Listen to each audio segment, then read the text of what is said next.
Hi, everyone. Thanks for coming out tonight. This is a special panel discussion that we're having called Sign of the Times, a conservation on neon in Crissa. My name is Mary Magsman. I'm the public programs manager here.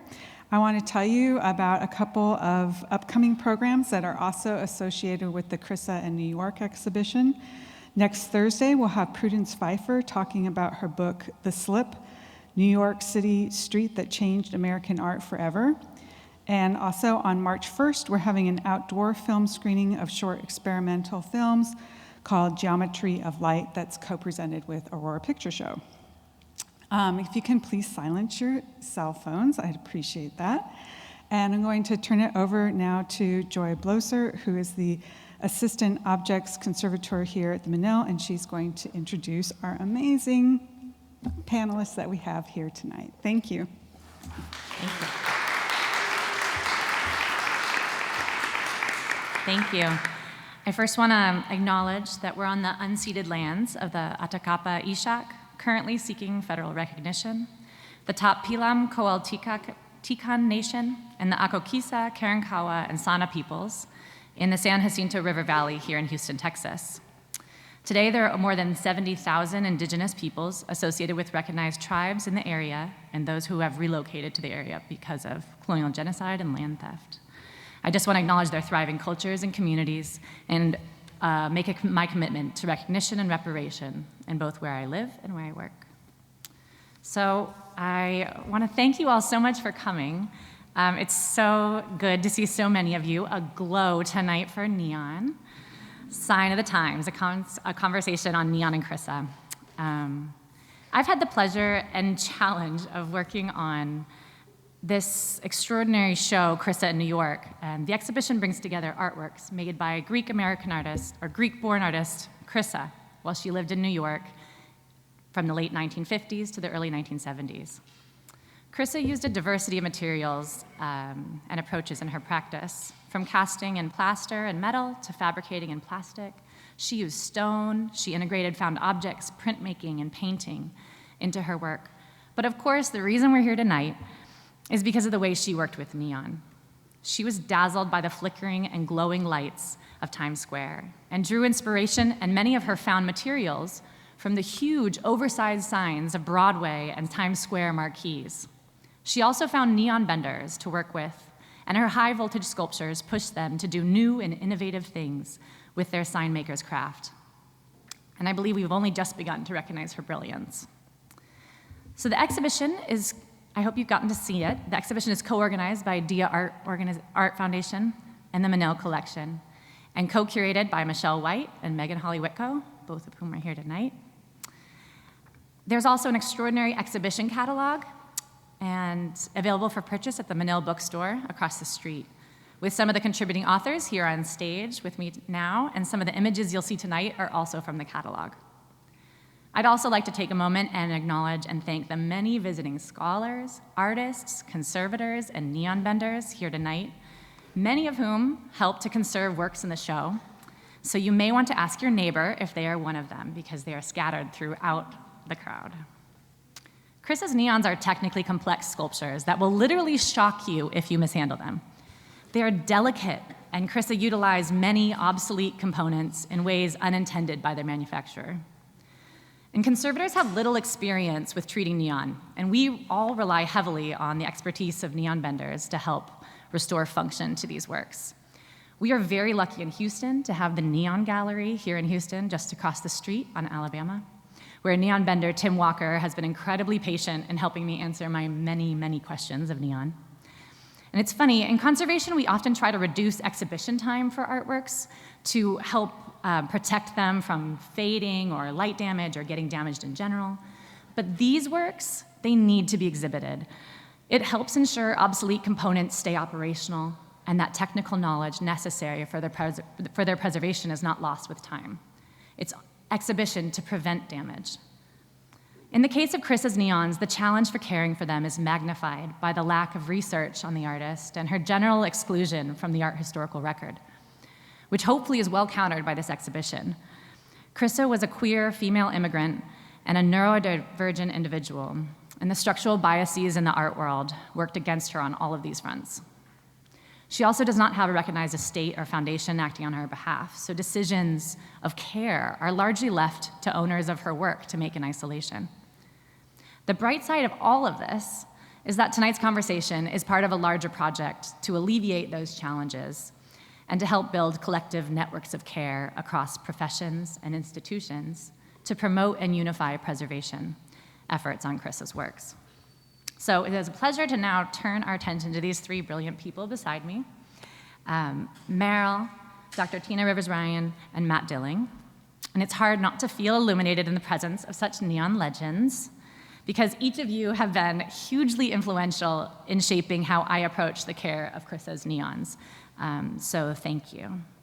And I'd first like to introduce Meryl Pataki, who's traveled here from San Francisco. Meryl is an artist, educator, curator, and founder of She Bends, an organization that promotes women and gender nonconforming artists making their own neon art. Through her organization, she promotes stories from historically underrepresented artists in neon who are developing handcrafted techniques that elevate the medium to the level of process-driven sculptures. As an artist, Meryl focuses on the relationship between her hands and material. Her work is a physical meditation on the timeless spirituality of craft that centers and illuminates the power, the wisdom, and the force behind tacit knowledge and making. Meryl holds a BFA in sculpture from the Academy of Art University in San Francisco, and she is represented by Point 2 Gallery in Oakland, California. Next, I'd like to introduce Matt Dilling. Matt has joined us from upstate New York and was one of the first neon benders I'd ever sat down with in conversation. They are a self-described human being who finds great joy in the mystery of energy, vibration, and the fields of power that surround us. Since 1999, they have been part of the experiment known as Light Bright Studio, LLC, which serves artists and designers, primarily of the LGBTQ2S+ and BIPOC communities. They had the pleasure of working on these mysterious and beautiful relics, poems and love letters left to this world by Chrissa.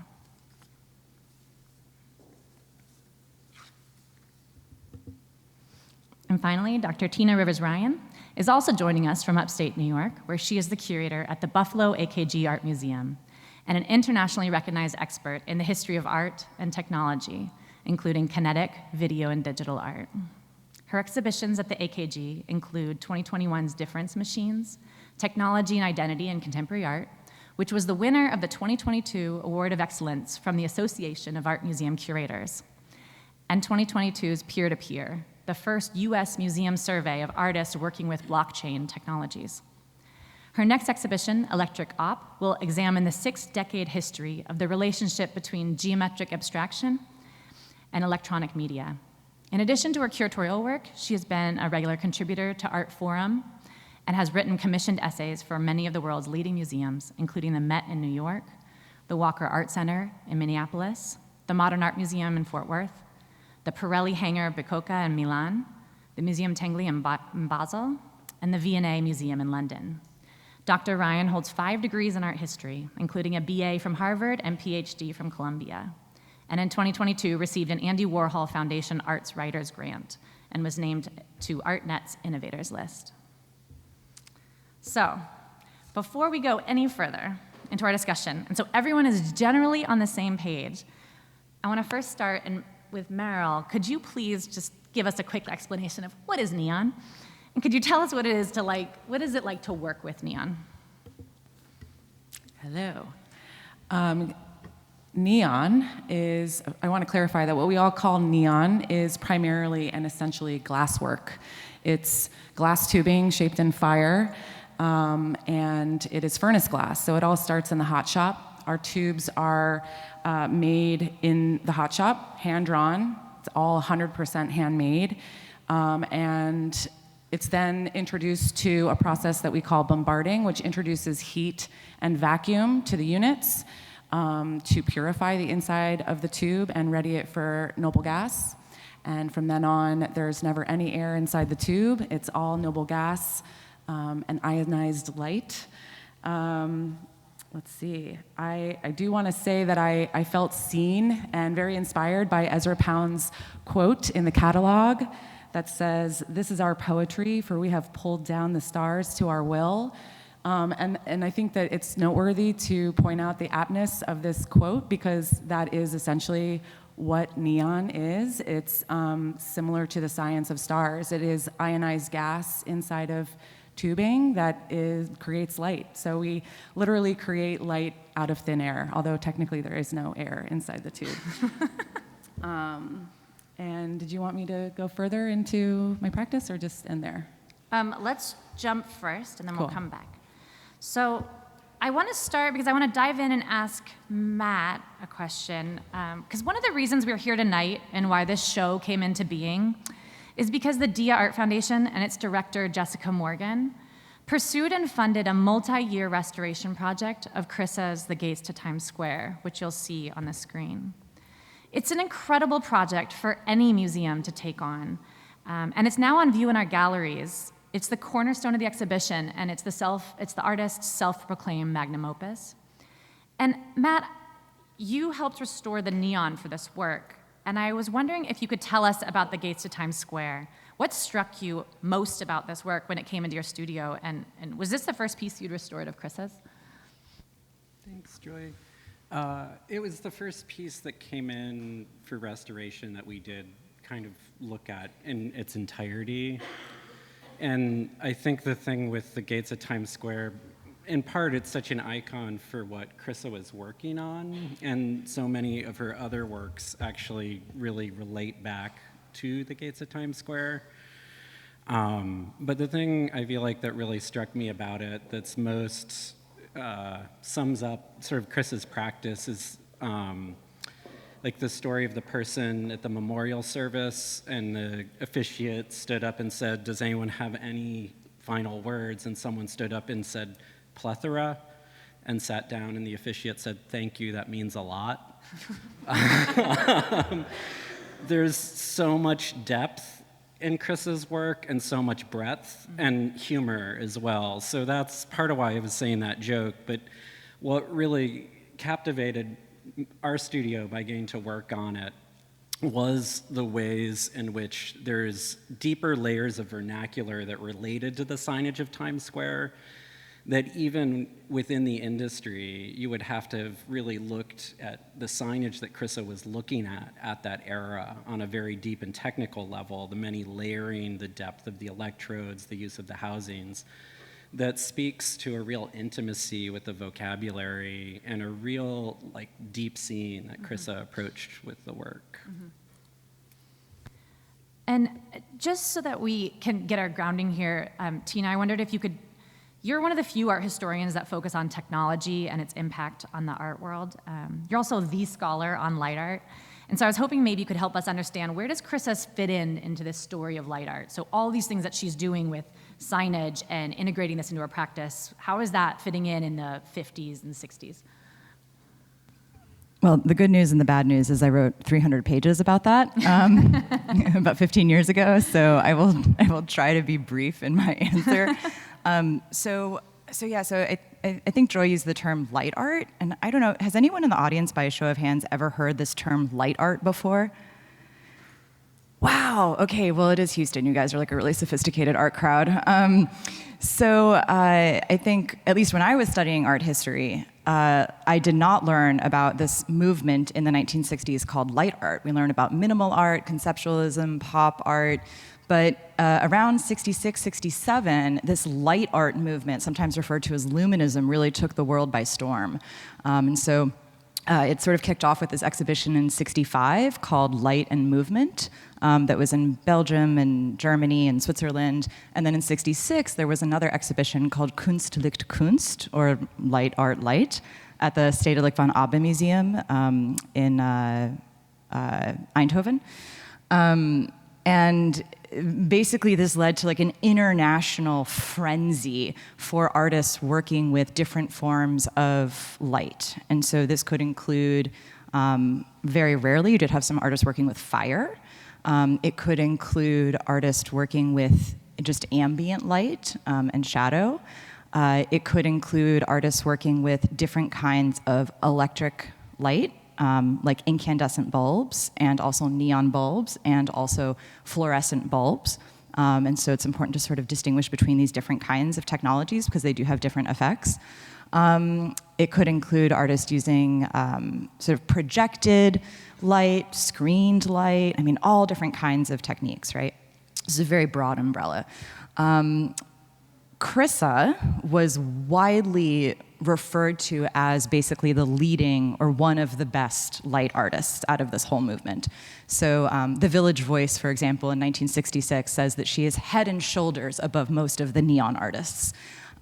So she was sort of recognized even in the time as sort of having her own unique perspective and as really having, I think, mastered the technique of working with neon and the specific challenges of that, which maybe we can talk about more, but also of bringing her own sort of artistic sensibility. So I will say like 2 more sentences, if I can, just to say that artists use light in very different ways. So probably many of you are most familiar with the work of somebody like Dan Flavin, who was known for sort of taking these fluorescent tubes and just sort of presenting them and using them to create atmospheric color effects.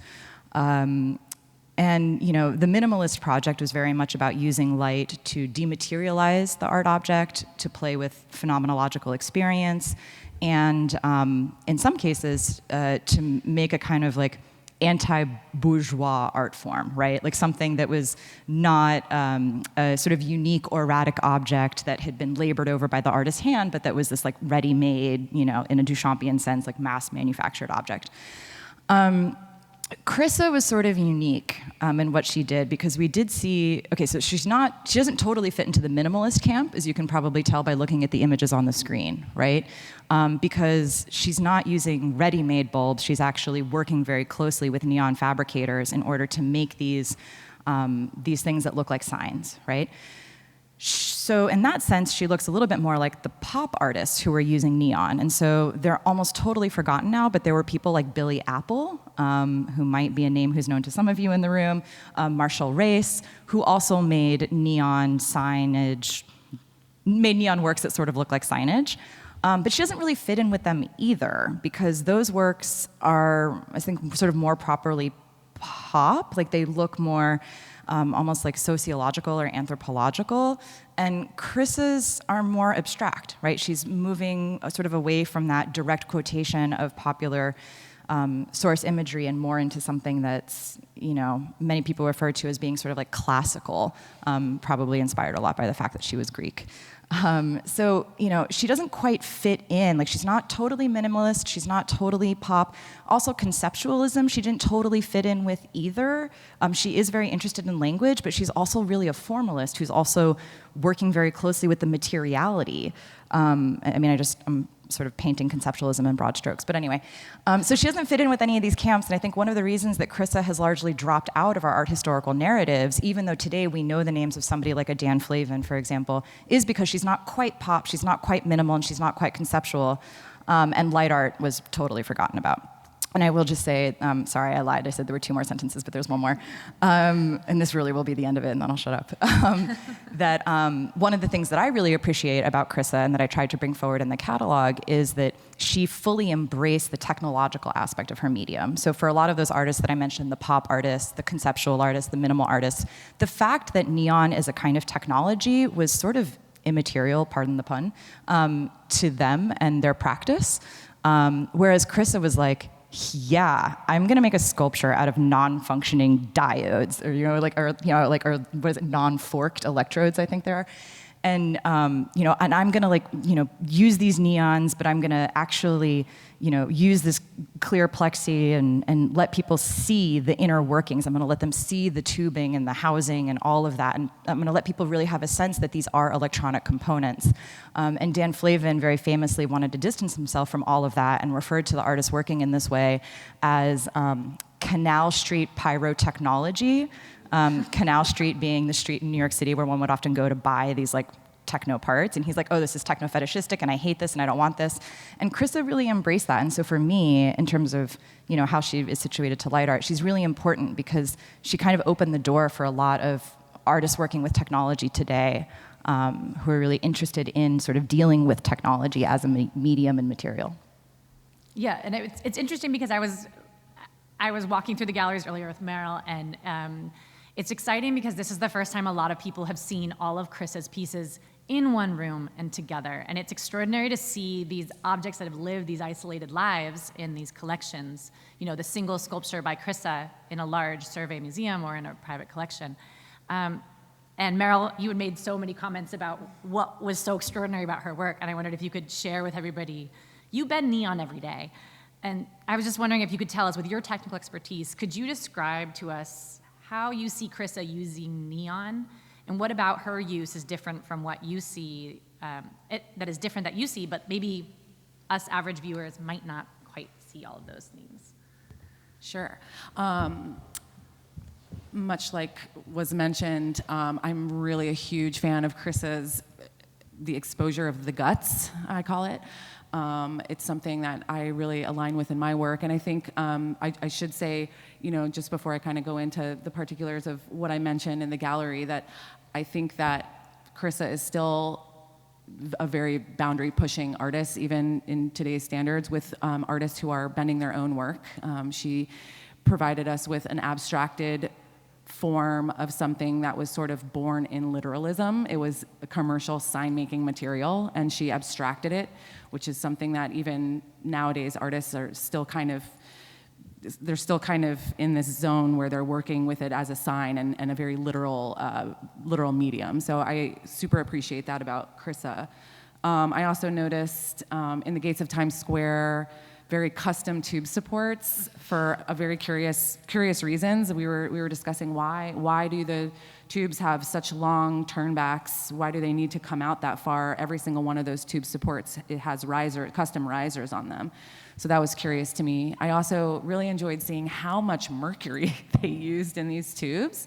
There's like huge balls of mercury in there. Some of the tubes are stained, which I love the look of. I call it a patina. And yeah, there were some really interesting welds on pieces where normally you wouldn't want to see two welds like within inches apart from one another, but that indicates to us that there's been repairs or either mistakes or repairs. So those were all really interesting things, but the guts is what I love. Oh, and then the electrodes that are like completely uncovered and like sitting like inches away from one another that could possibly arc at any moment. That's dangerous and fun. I love it. Wait, Don't tell the security. I think they're here tonight. So, Joy, can I jump in for a second and just ask if either Meryl or Matt want to explain more about the gases? Because you just mentioned the mercury inside there, and I think we haven't really explained that like neons aren't always made with neon gas. Hi. I love the way you were summing up Chrissa, because all of those things you were saying really boil down to she was queer. She didn't fit in any of those categories, so thank you. Neon is the fourth most common element in the atmosphere, so we are breathing it in and out right now. But as Meryl was saying, discharge tubing goes further back in history than the distillation of the noble gases. So early tubes were using less refined gases. And in the development of removing oxygen from the air to use for medical technology, people started looking at what the other gases were. And one of the ways people would look at that under vacuum would be to apply electricity. And we use primarily, for the most part, a mixture of argon or neon, helium, krypton, and xenon, with neon and argon being the primary gases. And just to sum up a question that comes from this that isn't spoken is that there's three ways of combining to achieve the color. There's the gas inside the tube, there's the color of the glass itself, and then there's a coating, a phosphor coating on the inside of the tubes. And Chrissa's pieces actually use all three of those. And if you look around the show, you'll get a sense of what that looks like. And what's that term, like an Easter egg. There's even a slight difference in some of the pieces that you could find to try and see which ones are coated and uncoated. and I want to bring up with speaking about the coated and uncoated. You'll notice a lot of them turn on and off in the exhibition. And Krista was really specific about her timers, and she loved the suspense of an artwork turned off. So there's one, the piece in the show that's from the Whitney collection, and it's off for 56 seconds, I think, and on for 4 seconds. And it's on for you just enough to enjoy it, and then it's off again. And you can hear the timer clicking because it's from an old clock, a clock motor. So you can hear it kind of tick through the entire sequence of the minute. And she talked a lot about this timer going on and off as breathing, that it was an inhale and an exhale. But that her artwork didn't rely on this, that her artwork was a sculpture. It was a sculpture without the electricity, and if the technology changes, that her work would persist. And she was very insistent on that, which gives me great pause, or great hope as a conservator in thinking through. But I'm thinking about, when we think about all of these different aspects, I've asked you this probably since the first time I met you, is I want to know if there's any way we could figure out her original timing sequences, because she was so specific about them. And so this is one of my concerns as a conservator, but I want to know about, as neon benders and someone who restores a lot of historic neon, what are your concerns going forward with Krissa's works? Availability of materials is for sure one, but I also think one of the things that's really beautiful that Krissa contributed in her writing is she talked about wanting her works shown even if the tubes don't illuminate. She kind of had a very visionary and future-forward thought about that. And I feel like it's actually also an anti-imperialist approach to conservation, where she was like, work is impermanent, but it's important. And there's so much mystery in Krissa's work, but there's also so much appreciation for the transitory nature of what she was working on. And I feel like that's part of what was really exciting when we were diving into all this conservation, was where were the places that we could honor her original intention, and where were the places where we had to honor also her relationship to time and impermanence. It's funny, there's a conservator in the audience who is repairing shattered glass tubes bit by bit and putting that back together because it's some of the unilluminated tubes. So there's not necessary to maybe reblow them because it doesn't have to go back under vacuum. And so it goes back to this very ancient practice of glass conservation where you're going to put back, these broken, shattered Tiffany vases or things like that. That there are those people that are skilled in doing that, and they're going to do that for a ruby red glass tube, which is kind of beautiful. So she used neon. She tried to learn to bend neon herself, but she wasn't allowed to join the union as a woman. But she also used a lot of found objects. You'll see images of her rummaging through these huge, like scrap yards and things like that. And she also enlisted a lot of fabricators. And I was thinking about, now it's very common for us to see artists who do this three-prong approach, where they're working with fabricators or they're making art themselves as well, and they're also integrating found objects. But Tina, as part of this, as part of her working in that time, it was pretty bold, right, to be using and integrating all those things at once? Or was it of her time that she was working with fabricators as well as making things herself? And there's a blur. We don't know where her hand is on these works. We look very closely, microscopically, analytically at these pieces, and we still have yet to figure out and really nail down where it was her hand versus somebody else's hand versus a found object. Yeah, so I already sort of alluded earlier that there were artists working with light in the 1960s who would just use sort of off-the-shelf technology. So I mentioned Dan Flavin as one of them. Another really prominent one is Otto Pina from Group Zero, who would use sort of, incandescent, like Edison bulbs, basically, in his sculptures.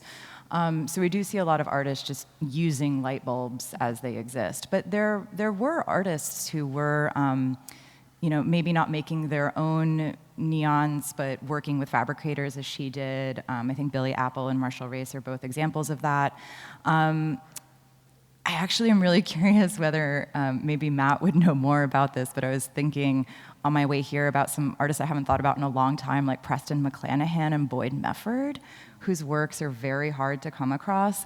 But like Preston McClanahan was making edge-lit plexi constructions, so basically there's like curved shaped plexiglass I just see somebody else in the audience who might also know the answer to this question.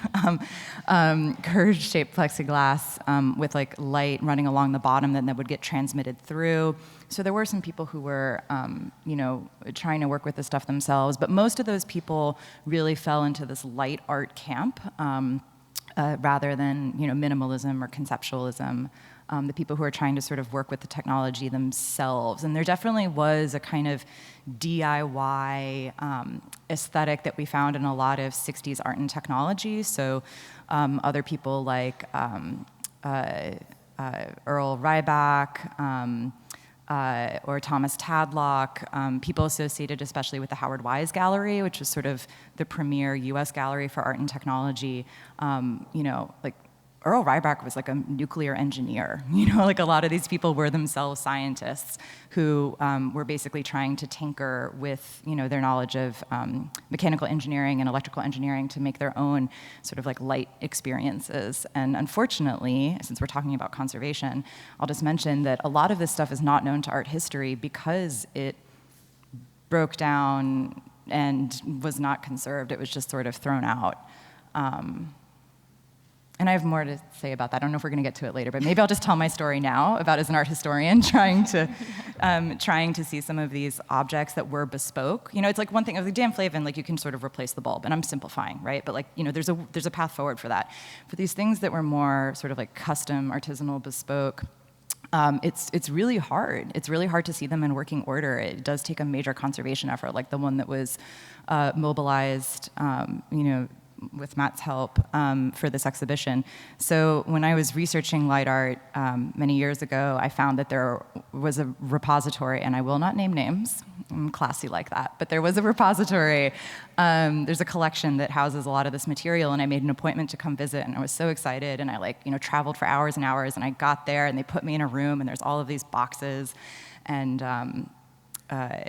some of them I looked inside, and it was like literally just like parts in a box, and I was like, okay, do you know anything about this? And they were like, no, we just know it's labeled that that's the object, but it's literally just a box of parts and we have no idea what to do with it.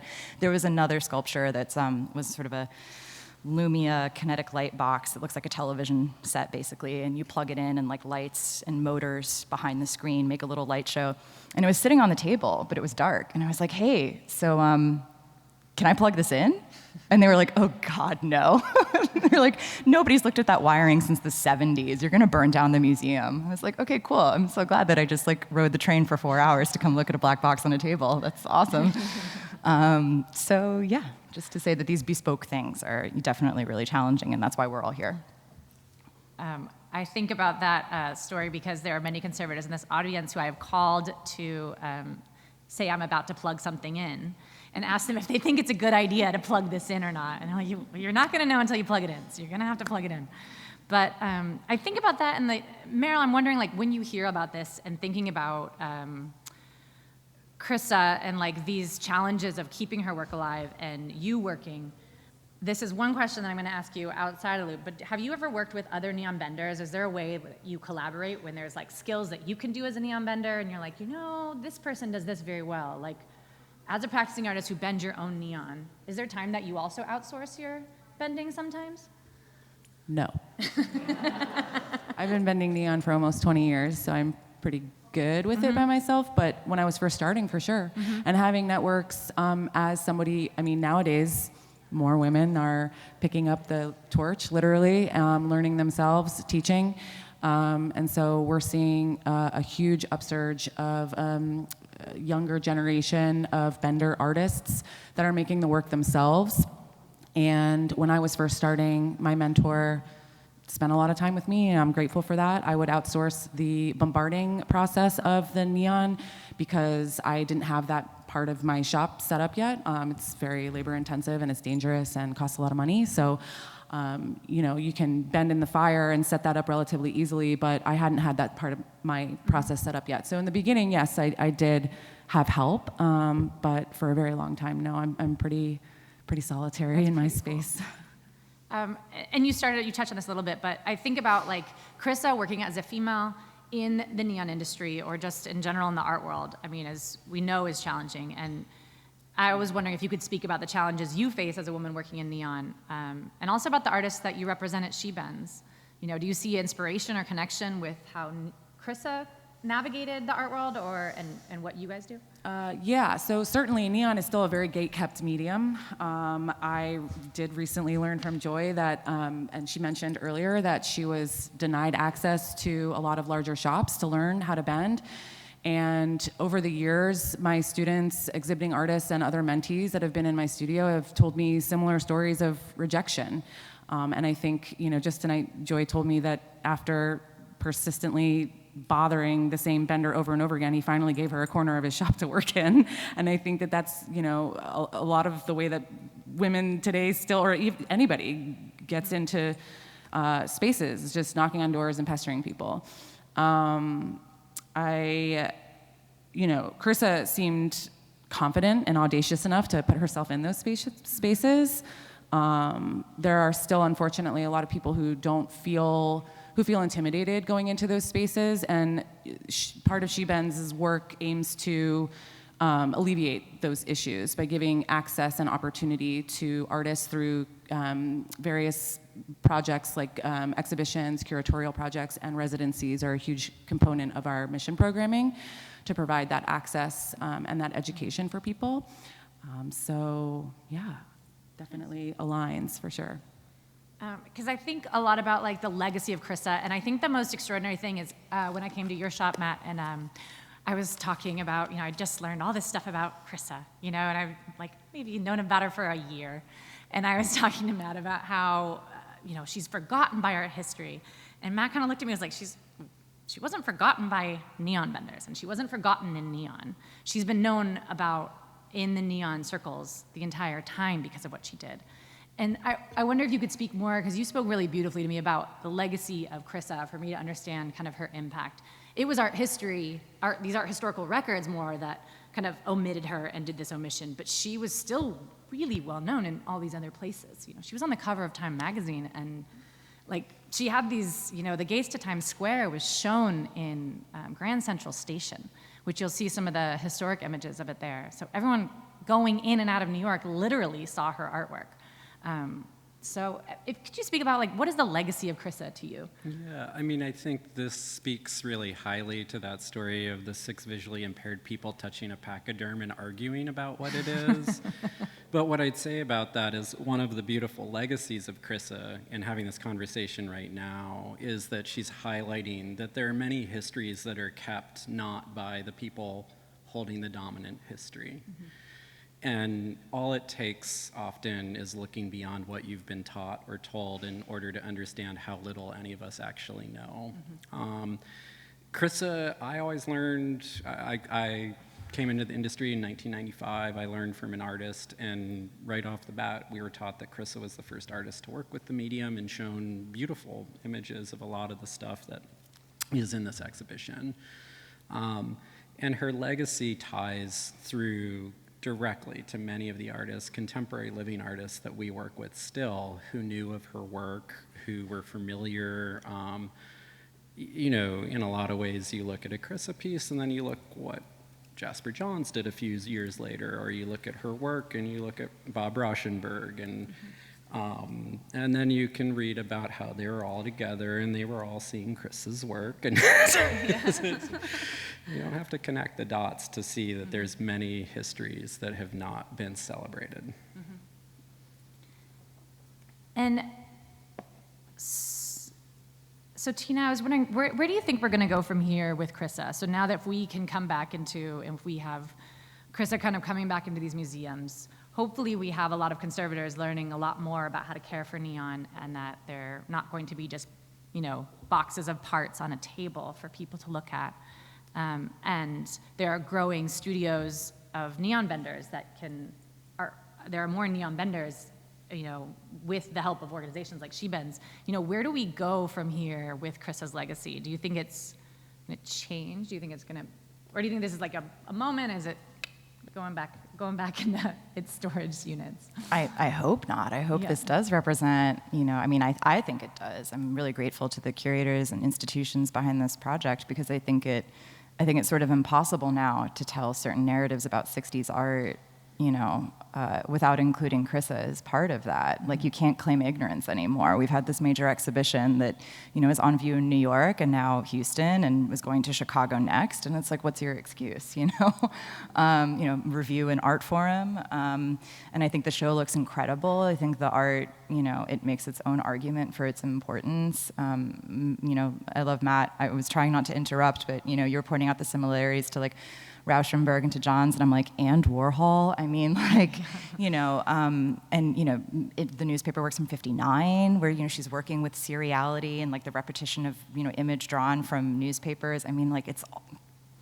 I'm not so interested in claims of firstness, per se. Like, I don't want to litigate that, but it's so clear that she's so in the mix, like, she's in the Nouveau Réaliste exhibition, she's in that story.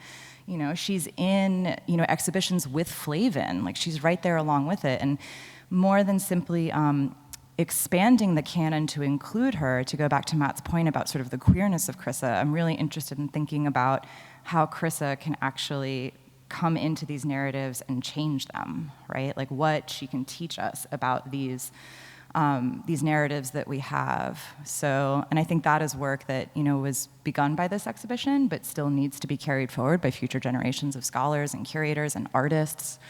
I'm really excited. Having seen the show, I will say also that in terms of, like, the future, I think that it is more likely that we will see collectors and institutions being able to acquire, exhibit, and conserve this work, because it is not unrelated to a sort of larger field of art and technology, but also time-based media in terms of the challenges that it poses.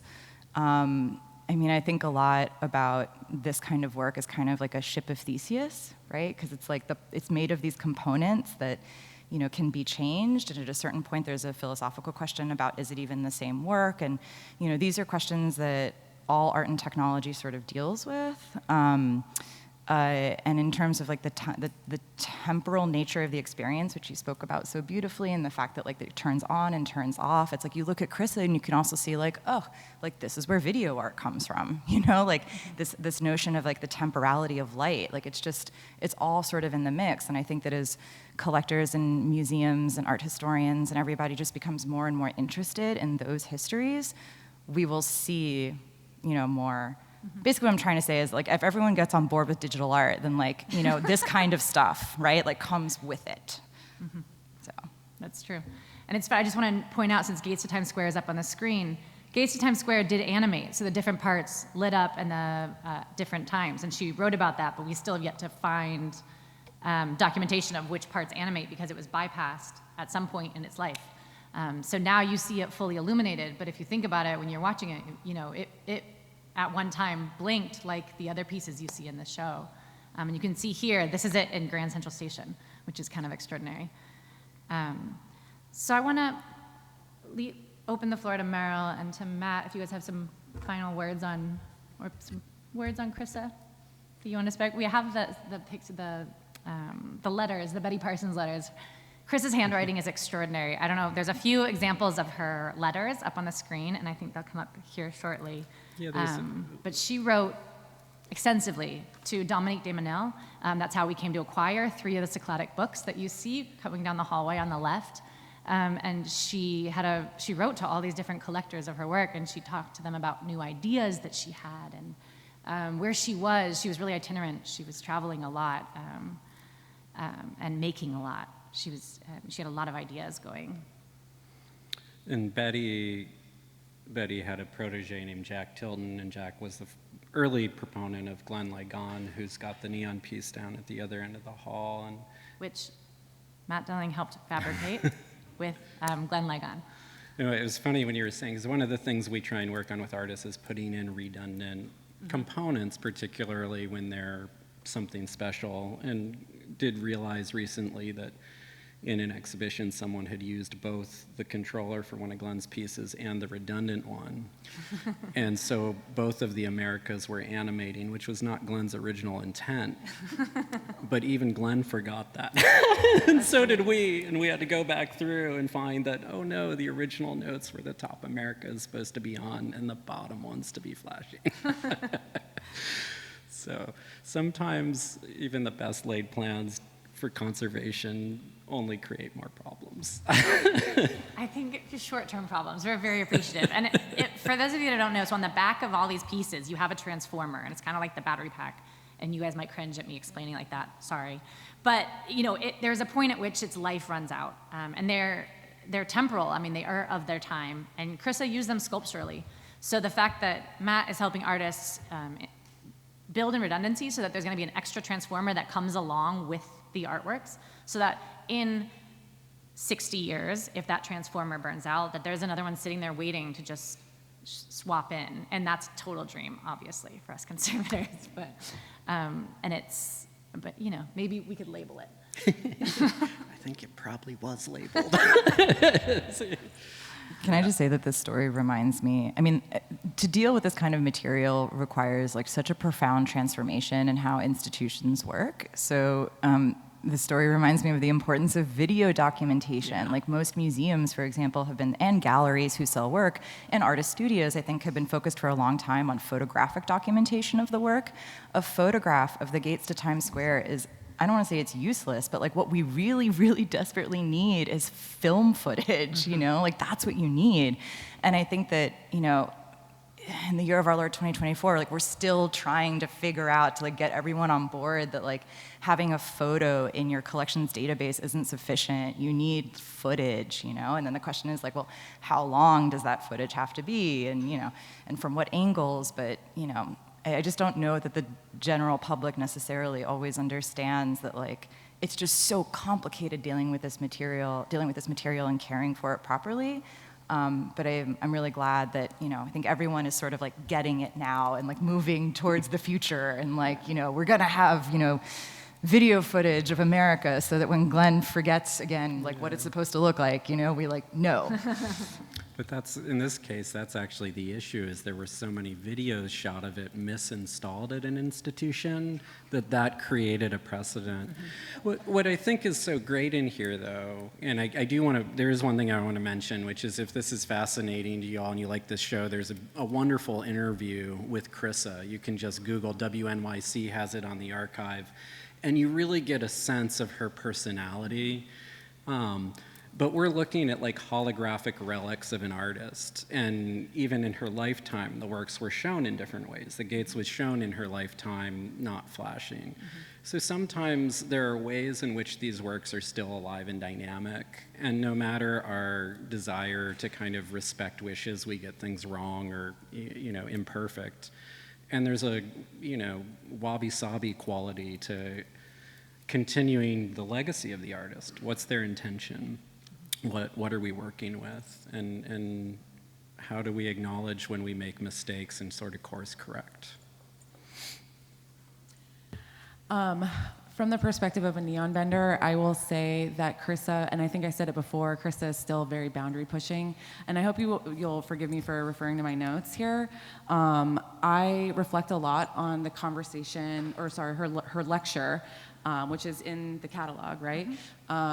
Where she speaks about working with her glassblower, and how she mentions technical limitations of the material and her desire for her vision to dominate those limitations. And sometimes I wonder if those limitations are actually technical or if they were imposed by the industry, by males in the industry. I often describe, because even still, as a bender, working within the material myself, and just like knowing the experience of other bender artists, there's this constant overtone of it needs to be a certain way. Because if it's not, if you don't make it correctly, it's not going to light up, right?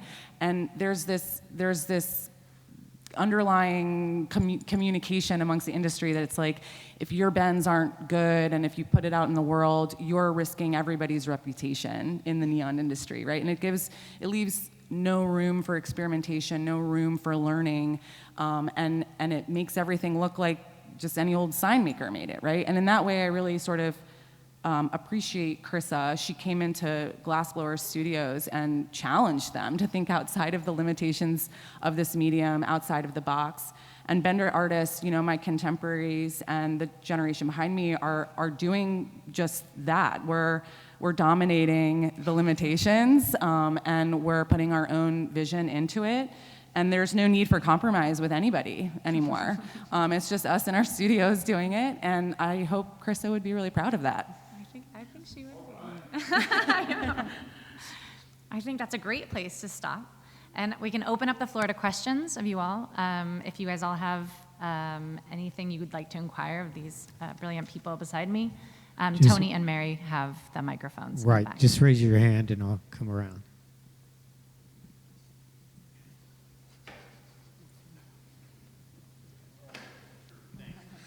You were talking about the mercury. I'm very interested in the kind of scary gases, the things that are dangerous within it in terms of conservation. Just some thoughts. It's very dangerous. Most of it is all dangerous. Everything that in the neon is dangerous. I've been shocked. I got shocked twice by a neon piece. I was like, well, I feel You're initiated. like I've been initiated. But it's, you know, you are dealing with really toxic materials. And so it's interesting because probably, you know, the neon bender, we have built in these protocols, these safety protocols to make sure that when we're working around neon that we have, you know, the right safety materials around us to like respond if something breaks or if we have to clean up mercury on the floor or we have a break of any of the glass or things like that. But Yeah, and also to speak to that for a second, that there are a lot of techniques with folks who work with that, and a reiteration that you can actually die from exposure to almost any element in excess. So neon tubes in general use about a pinhead size of neon, or I'm sorry, of mercury. What Meryl was pointing out, which is that work, you know, when it was cheap and plentiful, it often is highly abundant in a way that we wouldn't do today. But I do want to debunk that because it is a common myth that this is like a super toxic thing and a nightmare. And honestly, like you're getting more mercury from your whatever water bottle is on the market than most of these tubes. Thank you for making that distinction. I also want to debunk that neon neon as a gas is non-toxic. It's inert. It's a noble gas. Noble, I don't know if any of you guys know why it's called noble, but it's because it doesn't get into fights.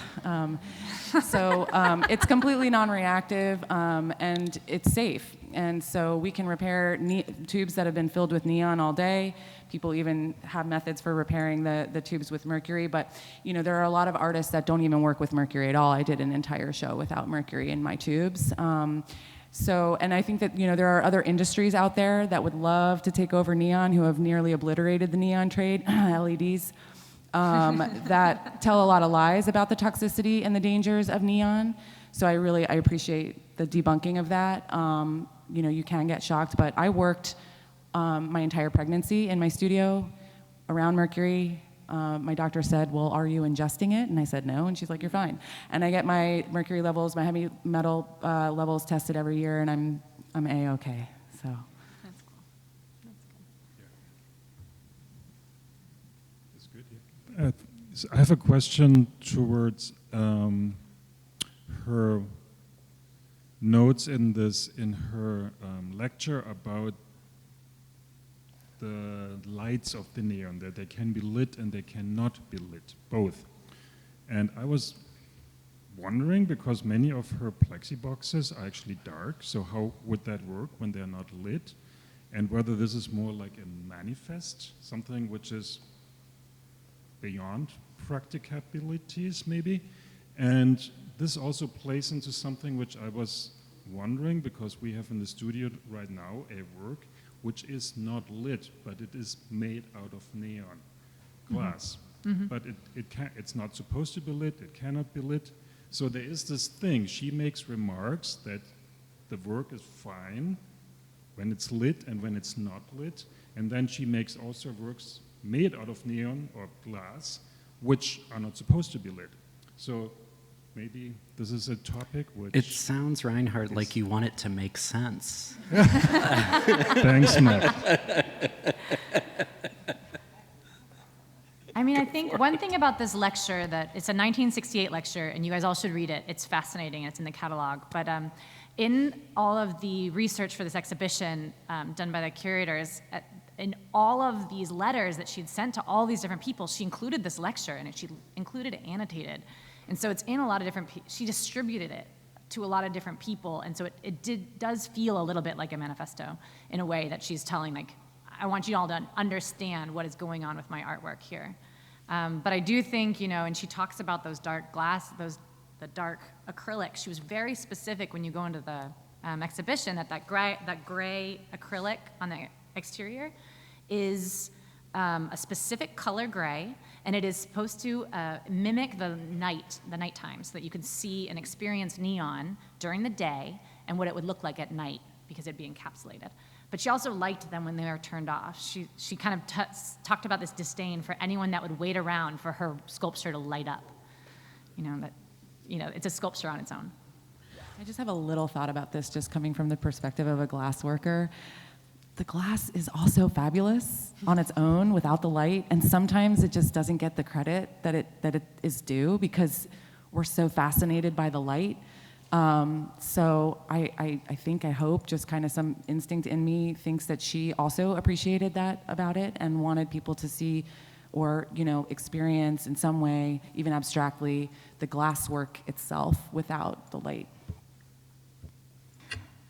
Yeah, as the art historian up here, I will say that there's a sort of fun anecdote in an early catalog about Crissa that apparently her dealer in the 1970s, Gallery Denise Rene, her European dealer, when she found out that Crissa was like, or they can just be off, that she thought that was like a caprice. And I can just imagine, like, that's the word that's used, Denise Rene being like, you must be joking, like while smoking a cigarette, right? Like, obviously they're neon works, like, don't tell, I'm selling neon works to my collectors, what do you mean they don't have to be on? But I think if you look at, the body of work before she started working with neon, as you can do here when you pass through these rooms, it makes a whole lot of sense, because you understand how she's a real formalist, and she's really interested in form and shape, as you were just saying, Meryl, that like the works work even when they're off. But on top of that, we also have Crissa on record talking about the importance of the tension between light and dark. Mm-hmm. And I think for the lights to be all off might be somewhat problematic, but I think it's equally problematic to imagine that her neons are always on, which is why it's so unfortunate in a way about the gates, that it's about the relationship between the two, it's about the contrast and the tension, and you used the word earlier of, I don't know if it was like drama or anticipation or anxiety or suspense, yeah, that feeling, and so when the works are off, at least they're always pregnant with that possibility. Maybe pregnant is a complicated word to use in relation to Chris's work, but that's also what I was speaking to earlier about speaking to the vernacular of Times Square in the late 50s through the late 60s, is that all of those highly animated signs had sometimes up to 10, 12 layers of tubes with only one layer ever illuminating. And that's where her eye caught that, brought that into dialogue, and that is still in reference here. I think she was also kind of a confrontational person and maybe liked pissing people off like that. I also enjoy that very much. This is a question for kind of the whole panel or anyone that feels empowered to answer this, but I feel like you touched on it a little bit towards the beginning of the program about so many levels of intersectionality that Crissa displayed in her artwork. She was Greek, she was female. This is in the 50s, 60s, New York City, and we all know what's happening in the 50s, 60s in New York City. So I just was wondering if any of y'all could speak to how this intersectionality was displayed in her final works, and also from a conservator's point of view, how restoring that artwork and going through, I suppose, going through the motions of restoring the artwork to what it once was, being displayed in Grand Central Station like that. How does that history kind of play out in your work from the perspective as a conservator? Does that make sense? Mm-hmm. Okay. Thank you. to speak to I them? have to take that as the queer person on stage. You know, her work was, that's why I was saying with that goofy story at the beginning, her work was holographically intersectional. It was intersectional that it had her hand found objects, that it had vendors she worked with. It was intersectional in terms of how her identity comes through in the work, her relationship to other queer artists of the time, Agnes Martin, and even Betty Parsons. That legacy is totally there and continued and contained. The thing I would say that's really clear is the legacy of trauma. Krista was born during Nazi-occupied Germany, and I appreciate the question because we're living in such a traumatic time, and there is so much that can ruin feeling hopeful with the violence going on in the world. And I do think part of what Krista was showing, even with the complexity, we were talking about this, many people, her gallerist referred to her as, you know, crazier than Agnes Martin. She carried a legacy of trauma, and she also healed a lot of her trauma through her work.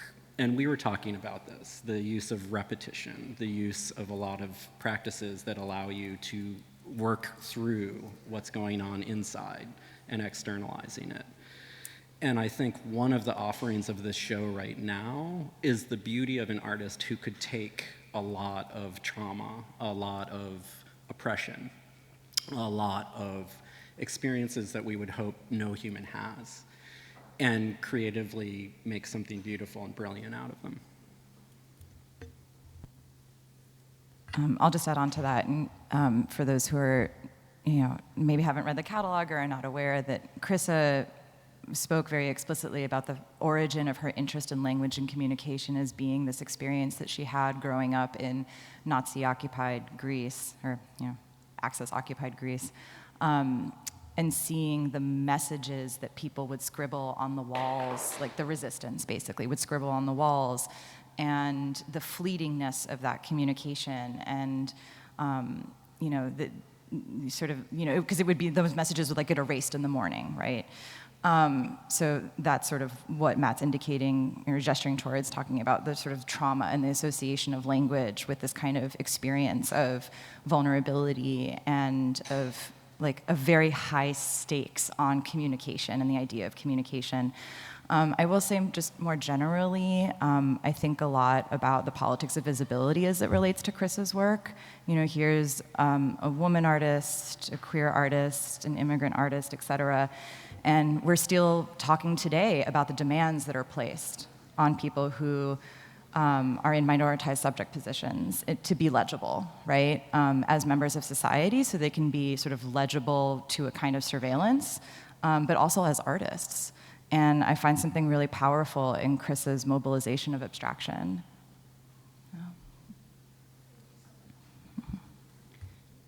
I will say I was reading today about the Cycladic books, and it's the collection here in the pocket before you go into the show. And I think it's a little bit hard for people to engage with because it's this very quiet moment before you go into this show with where you go in to see a lot of the neon.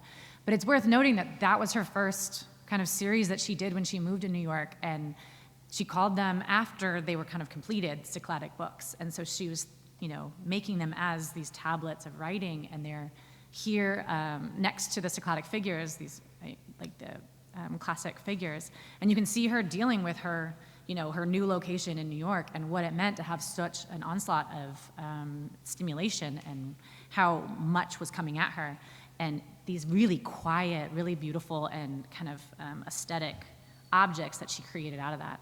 And then you kind of see, I don't know, maybe like all of you who know people who've moved to New York, that first couple months or year is really hectic, and then you see people kind of settle into it, and then they can handle it, and you see that she starts making this other type of art. And to speak to the conservation question, I look back to those things, and I also spend a lot of time thinking about the history of that object and kind of when it left the hands of the artist, and then through whose hands it went, and how it was changed, and if those changes are things that we kind of retain and we respect, or are those changes that maybe were informed at the time, but maybe are worth reversing or revisiting, and especially to try to respect the integrity, you know, but we didn't know Krista, you know, we don't have the benefit of speaking to her here, so it is a lot of conjecture and it's a lot of speaking. And it's my shameless plug that I'm so excited we have a lot of people here to talk about CRISA together to build on that so that we can put our minds together of all these people that have been working on her in isolation and getting to come together here at the Manel to like talk about what does it mean to do what you're doing on this one piece at this one institution and this other piece is happening over here. And can we build a greater body of knowledge or a network of care to like think about how we're dealing with her work, because it's worthy of it and it's important to crowdsource that. It's, you know, doing it by yourself is never, you're not going to get to the best answer. So I think this is it. It's 7:05 and I'm going to go ahead and call it. But I thank you guys so much for coming. I really appreciate you all being here. And thank you guys for being here.